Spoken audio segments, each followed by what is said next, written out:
Le Speeder, c'est le service pièces de rechange du groupe Schindler France basé comme le siège de l'entreprise à Vélizy-Villacoublay. C'est 30 employés, 2500 mètres carrés de surface pour stocker 12 500 références d'une valeur de 10 millions d'euros. 22 500 références sont gérées au total et 650 lignes de commande sont traitées chaque jour. Malgré le volume de pièces gérées, le Speeder ne peut avoir en stock toutes les références possibles et il arrive encore que certaines pièces ne soient pas connues du système. Il faut alors créer sa fiche d'identité pour qu'elle soit référencée sous SAP et que les clients puissent la commander. C'est le cas que nous avons suivi aujourd'hui. Dolores, assistante commerciale, réceptionne par mail sur l'adresse Speedercom une commande d'une filiale dont le produit n'est pas connu dans le système. Dolores envoie alors un mail à ParSpeeder pour demander son identification. ParSpeeder, l'unique point d'entrée du réseau pour toute demande technique. Au support technique, Jean-Marc réceptionne la demande. Ouvrir ce mail génère un ticket qui prouve que la demande est prise en compte. Jean-Marc recherche alors la pièce demandée dans les différents catalogues de pièces de rechange et il la trouve. Les caractéristiques de la pièce sont maintenant connues et il faut désormais l'identifier dans le système SAP.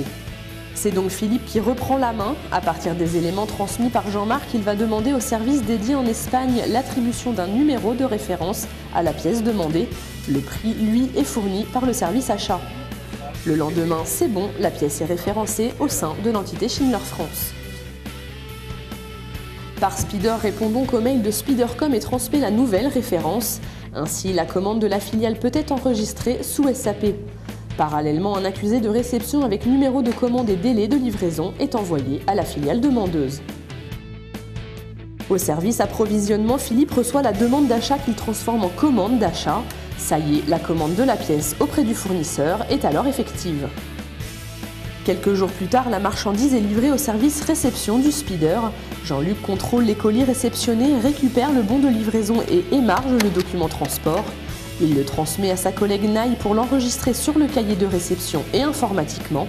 Cela permet d'avoir une traçabilité de toutes les pièces et un suivi précis dans SAP. Un bordereau de réception est imprimé, cela prouve que le produit est bien arrivé au Speeder. Jean-Luc le reprend alors, contrôle la pièce et la stocke si tout est conforme. Il apporte alors à sa collègue le bon de réception pour validation, action qui valide l'entrée de la pièce dans le stock. La commande à destination de la filiale va pouvoir être lancée. D'ailleurs, au service expédition, Julien reçoit un appel de la filiale qui s'interroge sur les délais de livraison. Julien, bonjour. Bérénice, elle, transforme la commande en bon de préparation. Ce dernier, imprimé, est remis à Mathieu, de même que les étiquettes de picking et les bons de livraison. Il peut alors attribuer la commande à un magasinier. C'est Dominique qui s'en charge, il se rend à l'emplacement de stockage de la pièce indiqué sur le bon de préparation afin de la sortir. Emballage, pose des étiquettes, validation du bon de préparation, le colis est prêt, il n'y a plus qu'à attendre le livreur. De l'identification à la livraison, la satisfaction du client est la priorité du Speeder. Il œuvre chaque jour pour améliorer sa qualité de service et transmet désormais tous les mois un tableau de bord permettant de connaître ses performances.